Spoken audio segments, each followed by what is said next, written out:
Hello and welcome to another tutorial video. Today, I'm going to show you how to hide or delete here your recently played, whether it be a playlist or a song here at the very top, as you can see in my Spotify app. This is also being shown on your public-facing profile, so when anyone goes to your profile, they're going to see what was recently played unless you follow the steps that I'm about to show you.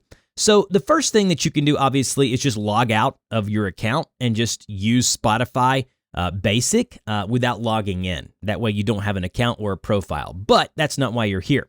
That's just another option if you want it. So once here, you can see my recently played at the top there. What I want to do is I want to go to where I see settings, which is the gear icon there at the upper portion of the screen. I'll just tap on the gear icon there to navigate to settings, and I want to scroll down until I see something that says social. So right there under social, I want to tap that there, and then we'll have a couple of options here to kind of fix the problem we're having.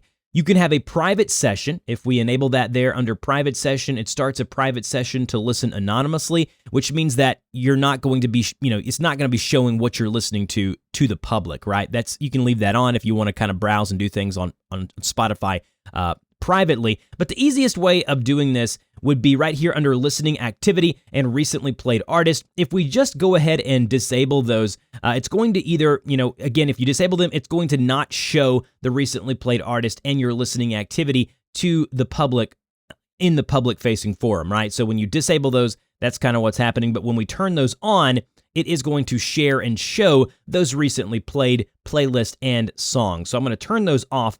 And another kind of workaround for this would be if we go back to our homepage here, and then we go to say where you may have a playlist. So if we go to our library here, and then we have a playlist right here called Make Me Private. If we go into a playlist right here, we can actually tap those three horizontal dots. I'm not sure if you can see them very clearly, but they're right there under the album art. If we tap those three dots there, we'll have an option with a lock right there that says Make Private. If we tap on that, that again is going to hide that. And again, you're not going to be able to share that link, but it's also going to hide that if you only want to hide individual. So if you're ashamed about listening to, old Miley Cyrus jams and you want to hide that playlist, then you can do so by tapping into that playlist, going to the three dots there, go to Make Private, and then again, go to tap on the Make Private button there, and it's now going to be private and not being shown on your public-facing profile. So that's it. That's how you delete your recently played. And there's really not deleting it, but it kind of is because you're hiding it for good, so it really is deleting it. If you have any questions, I always have a FAQ comment as the pinned comment below my videos. You can ask it there, and me or someone in the community will get to it as soon as we possibly can. Don't forget to like, share, and subscribe, and I will see you guys in the next video.